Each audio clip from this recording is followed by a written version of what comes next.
with Talia. I found her actually on Instagram. I saw her pulling an RV, and I seen a lot of women welders, and I haven't seen a lot of women welders pulling an RV. I think there's only like two that I follow. And when I seen you with a welding truck pulling your RV, I was like, I gotta talk to her. I gotta ask her because I know there's a lot of women in the trades that want to know your story. So you want to tell us a little bit about yourself? Yeah, so I I'm a rig welder now, a pipe welder. I started off. I've only been welding for about 2 years, a little over 2 years. And I started off in Wyoming. I started welding in Wyoming. I did a little bit of work in North Dakota, Montana. I am currently up in Washington in the Oregon area doing some work. Not much longer though. I just got laid off today, so I guess we'll see where I go next. I've done a little bit of work in Texas, but yeah, so just kind of doing a little bit. I've done some shop work is where I started. Done some carbon and stainless. So So what are all the processes that you're doing now? Like structural, you're doing TIG, MIG. What is it you're doing? I'm doing. So I started off doing MIG in a shop, in a tank shop, building vessels and such. And after that, I got a fabbing job, a pipe fabbing job in a shop doing like carbon. And then I was one of the only stainless welders. Stainless welders, I knew a little bit of stainless. So I was super thankful that they were let me kind of learn and experiment on that job. So did that for a bit. And so I do MIG, I did flux core, I've done stick, and I do stainless, and I've done a little bit of like aluminum. Stainless is what I've mainly been doing the last couple months though. And you're doing downhill at all? Yeah. Yeah, I do some downhill. So you're doing it all already. In the span of 2 years, you're already pretty much covered, shops, working in the plants, and now even like pipe fabrication and stuff like that. Yeah, yeah. I've done a little bit of like drilling rigs for a while up in Montana. I was working on drilling rigs and stuff. After I got out of the pipe, the working in that shop a little bit. Um, a little bit of plant work here in Oregon, a little bit of plant work in New Mexico. So trying And to what, get a little bit of everything, as much experience as I can. and honestly, the more that you have, the more work you have. I remember times when it got slow as a rig welder, and I had to get back to the plant. So it's always good to kind of know uphill, downhill, and all that. So what state are you from? I'm originally from Colorado. I was born and raised in Glenwood Springs, Colorado. So how does a girl from Colorado enter into the welding industry? This life chose me. I didn't choose it. Nah, just kidding. I never planned on being a rig welder. No one in my family welds. I didn't know. Growing up, I didn't even know welding was an option. I never saw a rig truck. I'd see my dad welding a little bit here and there without really knowing what he was doing. But I always thought welding was kind of like an extension of a job. I never thought welding could be its own career or its own job. Um, and I moved out really young, and I started uh, working in a bus shop for the city buses. And so I got my CDL through them, and I'd watch them. Buses would come back completely wrecked, and I'd watch the guys fix up some panels. And one day, one of the guys said, "Hey, like you should weld," and I was like, whatever. He was like, "You get to travel, and you get to make good money, and go to different places and meet different people." I was like, "I'm in. I'm sold." So That's good. after that, I started looking for jobs in different states, and I ended up applying to a bunch of places. Found this job in Wyoming, working at a tank shop with zero experience. I walked in there, and I told the lady, I knew how to do something. You know what they say? I live every day with the motto: "You fake it till you make it." Fake So it so till you that's make it. that's really And interesting that you mentioned this because there's a lot of kids that reach out to me and tell me, how do I get started, right? So a little bit of your story is that you just kind of figured it out as you went, right? You were just yeah, taking action, and so you showed up to several yards and just asked for a job, or how did it work? yeah. So I applied on like Indeed and stuff, and I found a company called me back, and they were like, "Hey, can you come interview?" I think it was like a Saturday. I went and did an interview on a Saturday, and they're like, "Okay." And it's super funny because I didn't know anything. I didn't know how to set up a machine. I hadn't touched anything. And the lady was like, "Oh, well, really need someone." It was for a MIG. You know, it was just running wire. And a bunch of people were like, "Oh, it's the easiest thing. Anyone can do it. Monkeys can do it." So I was like, "Well, if a monkey can do it, so can I, right?" Right. So I showed up, and someone had actually stolen I had a box in the back of my truck with a welding hood and the little bit of tools I had. Well, somebody ended up stealing it the night before. So I woke up that Saturday morning and like freaking out, you know. So I ended up going and getting another hood with a fixed lens that I'd never welded with a fixed lens before. And so I went to the interview and the lady was like, "Well, can you go run some beads for me?" And I was like, "Yeah." It was so embarrassing because I went in there and not embarrassing in a good way. You know, it's a funny story now. You live and you learn. But I went in there, didn't even know how to turn on the machine. It was one of those, I don't even remember what brand it was. It was one of those old green, had like 3 dials. Had never seen one of these before. I had YouTubed a bunch of videos and the machine was completely different. So I had no idea what I was doing. And I had to ask one of the guys. I was like, "Hey, how do you turn this thing on?" And I'm over here saying that, you know, like I can run some stuff and do some stuff. And so I somehow, some way, those couple welds I did ended up coming out really good, and I got hired. So going from that job, right? Going from that job, and now you're doing it, you know, big time in the plants. The $1 million question is, how do I get started, right? So having you gone through that process already of 2 years, what would you tell all these young kids that ask me all the time, what do I need to do to get to where you're at right now? Being that you started, what is it, something that you learned that you can tell somebody, "Hey, we'll do this and it's going to help you"? Show up. Just show up. You'd be surprised, you know, these kids would be surprised. It's really hard to find good workers out there and people with good work ethic, willing to learn, willing to listen. And, you know, like just show up.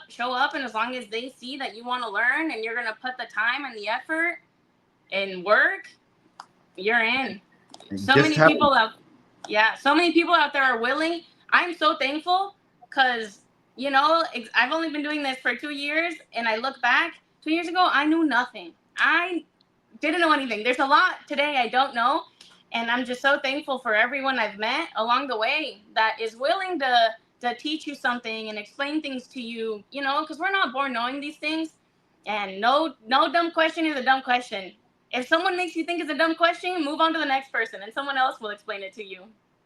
So your first job that you ever had, I'm assuming the pay wasn't as much as maybe you've made now, correct? Yeah. So what would you tell to these kids that they're so focused on that first job, they're thinking they're going to be making the $50 an hour? What would you tell them to, you know, so they can expect whenever they're starting out?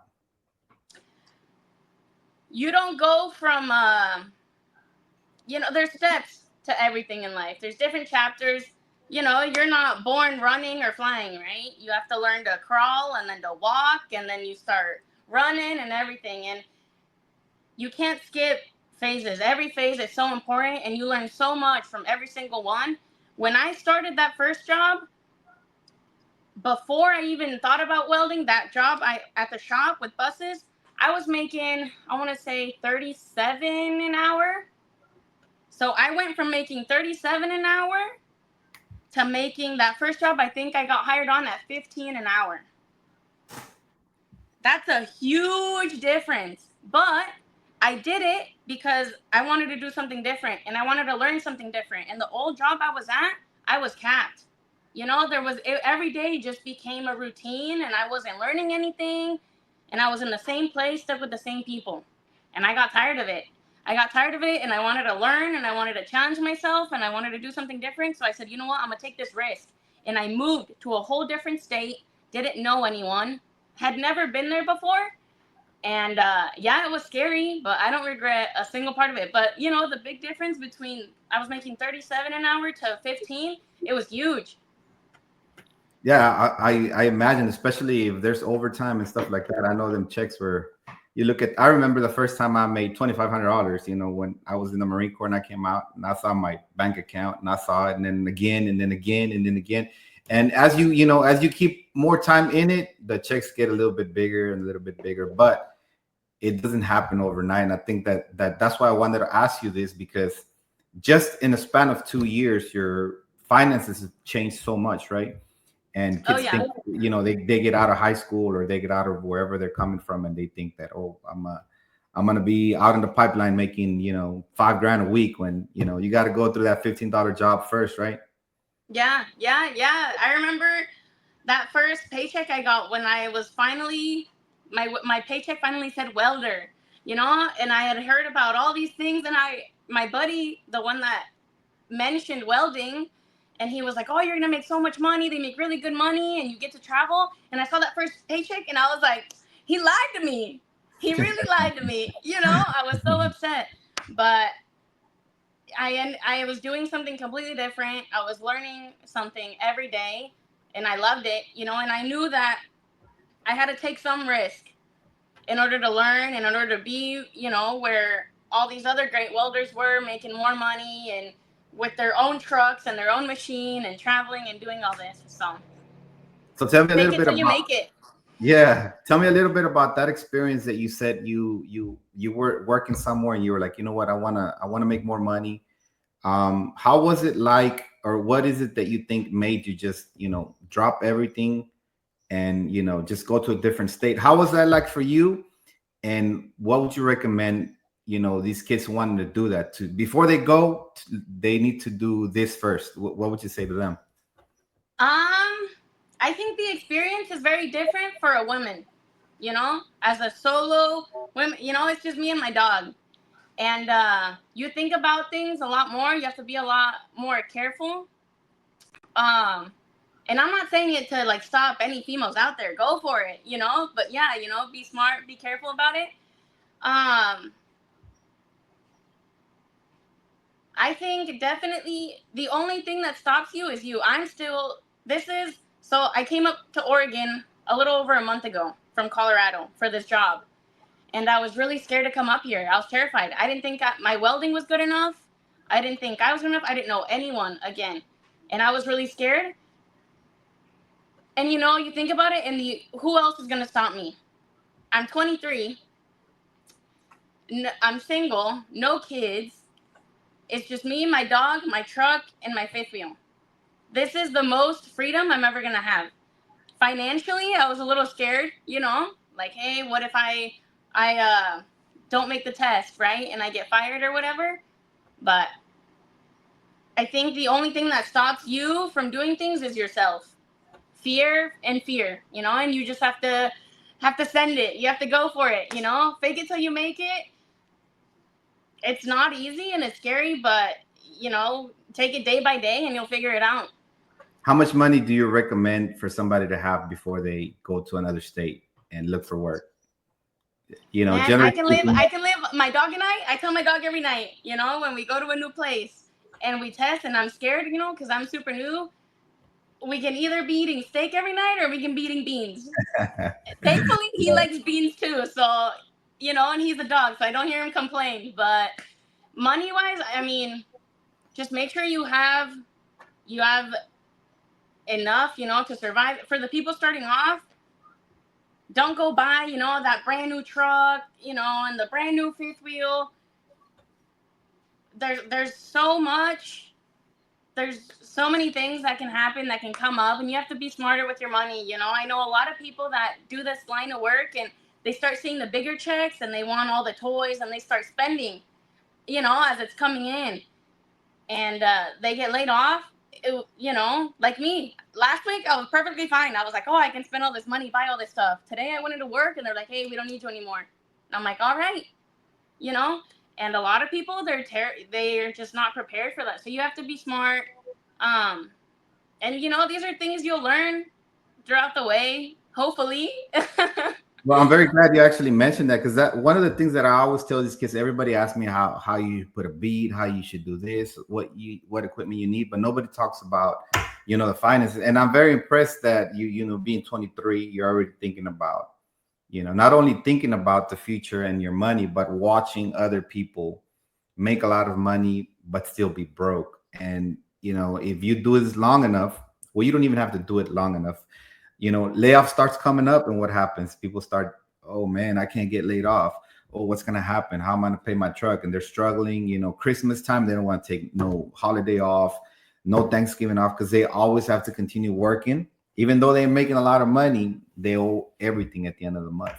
And Yeah. it's glad that you, a young person, is saying that, and you're telling people to do that. But hopefully, more people listen to, your advice. And Háganme caso. so you are Hispanic, right? I am, yeah. And did you get any opposition from your family for the trade, the line of work you're going into? Because My you mom was don't look really you don't look against like a it. welder. You're like, if I looked at you, I was like, I would never guess. Like, if I saw you on the street and you told me you were, a rig welder, I'd be like, man, come on.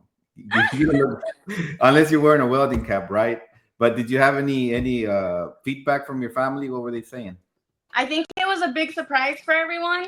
Um, Growing up, I was always a straight A student. I did Air Force ROTC for 6 years. I always wanted to go to college. I went to college. Um, I wanted to be a veterinarian. So nothing kind of like blue collarish, But then COVID hit and things just ended up going to plan. And I ended up getting that job at the shop, and then started welding. So I think it was a big surprise for many people that I didn't go through college and I didn't finish. Um, my mom was definitely very against it. She would always tell me, she's like, oh, when I was pregnant and they told me I was gonna have a girl, I was super excited. And then you came along. I was not a big girly girl, I guess, when I was younger. So I feel like I gave him signs, I gave him signs at least growing up, like mom, but she wasn't very happy with the idea at first. Now she's okay, but Especially if they don't understand what it's like, and it's natural for a parent to be worried. I have kids myself. So what would you say to all these girls? What's something that you should tell them they should expect whenever they start, going into the welding industry as a female? telling another female, number one, set your boundaries and be clear about your boundaries. Day one. Okay, can you kind of go in more detail about that? Boundaries Yeah, with as far as dating, as far as work, respect. Can you elaborate a little bit?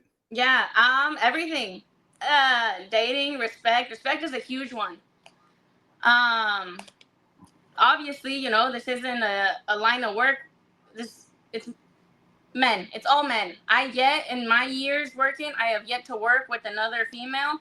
I worked with one, and she ran the shop, But other than that, like, I haven't worked with another female, kind of like side by side. So it's all men out here, and it makes it a little harder, Um, just you have to set your boundaries and make it very clear. I have always been super against like dating guys I work with, or you know, um, you have to be very very clear with your boundaries, and if you're there to work and just work, and a lot of it is respect. Day one, how you show up, how you guys are always watching how you show up, how you interact with other men. So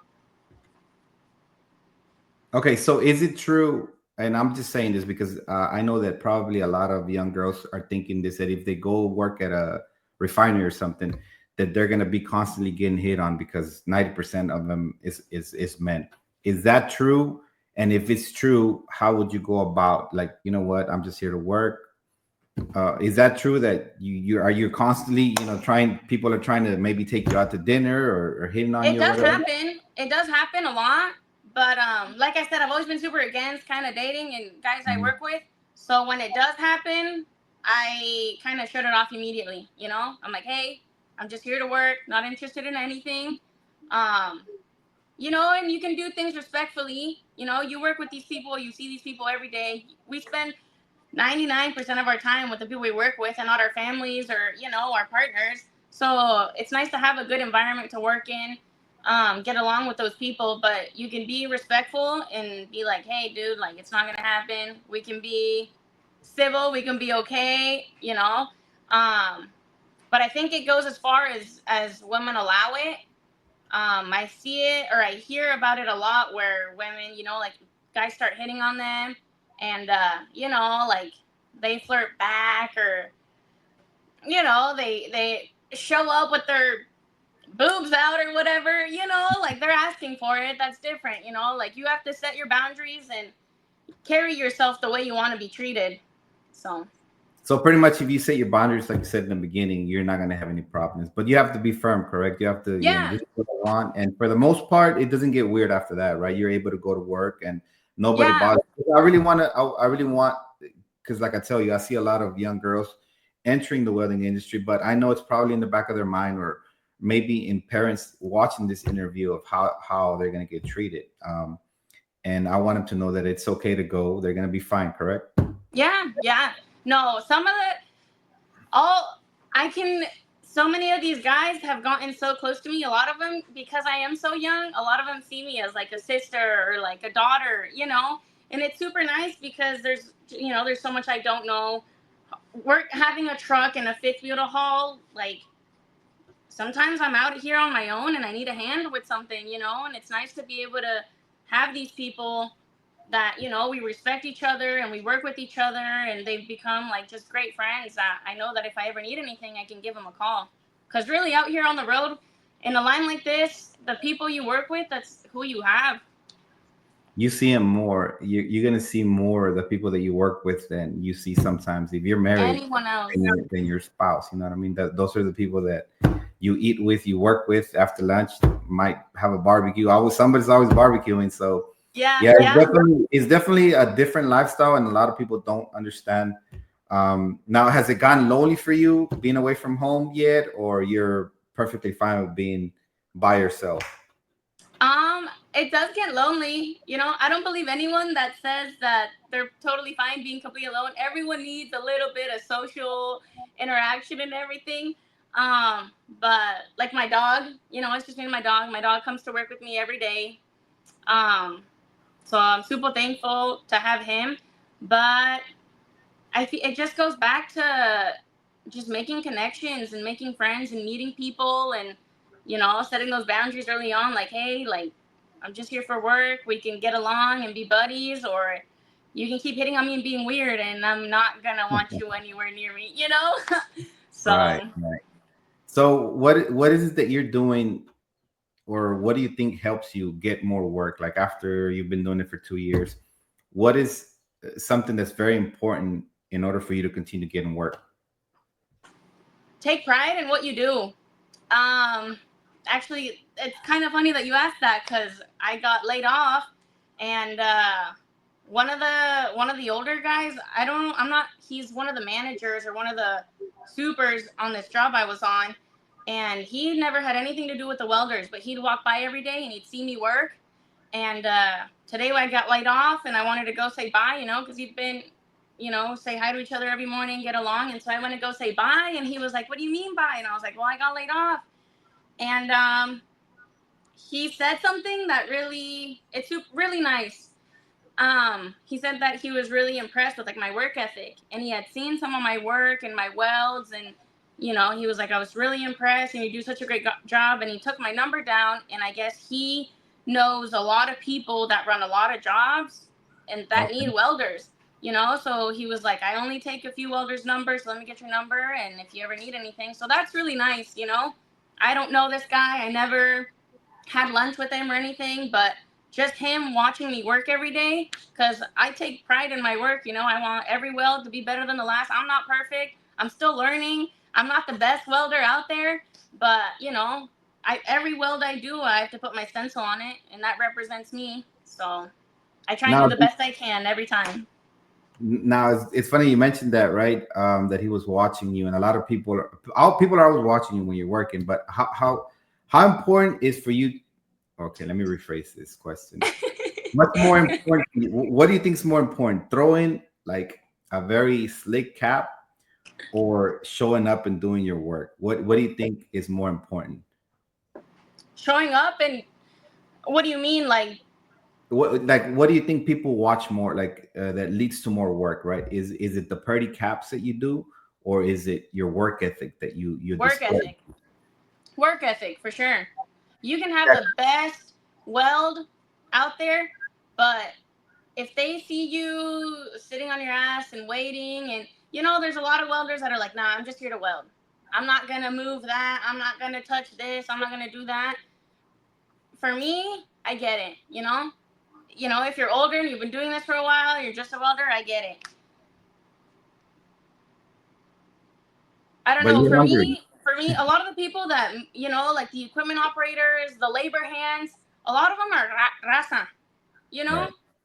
And like this job, I came in, didn't know anyone, and some of these guys, after a couple days, they don't look at me and like would be scared to say something, and I started talking to some of them, and a couple days later, a bunch of them came out to me. They're like, "Hey, like we didn't think you were like this at all. Like you're raza, And I was like, "Dude, yeah, like we're here for one another." Because I guess they had another welder that just thought that they were better than them, and no one's better than anyone. We're all out here making money, trying to make a living, trying to put food on the table, and so like if something needs to get done, help each other out, but definitely work ethic.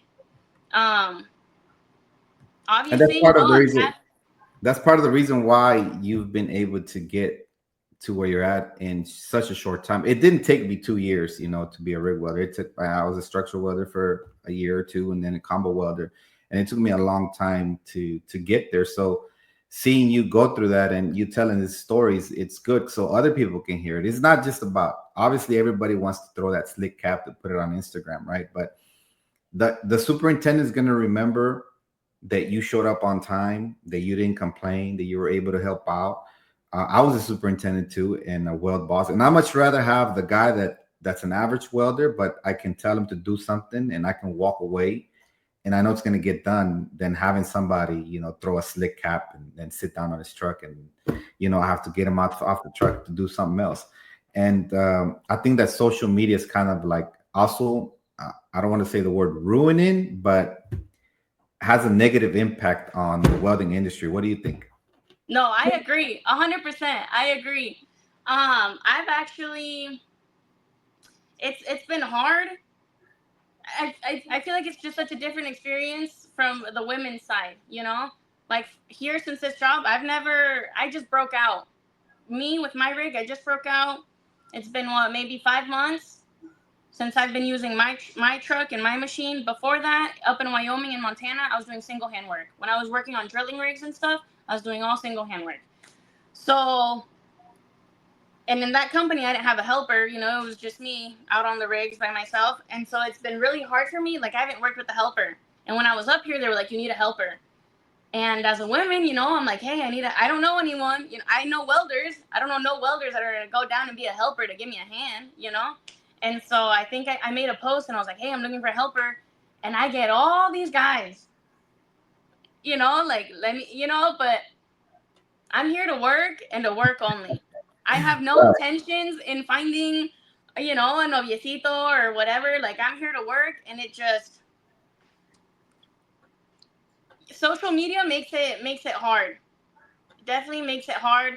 Though I still am a little iffy. I haven't been doing social media long. I just kind of started wanting to do a little bit more with it in the last couple months. But there's been times where I've definitely been like, do I actually want to continue doing social media or do I not? Because of the stereotype there is for women rig welders. I feel like I don't even have to say anything. Immediately as soon as we got on, like you said, if you would see me out on the streets, you wouldn't think I was a rig welder. Yeah, and it's kind of unfair to say, because what does the rig welder look like, or you know what I mean?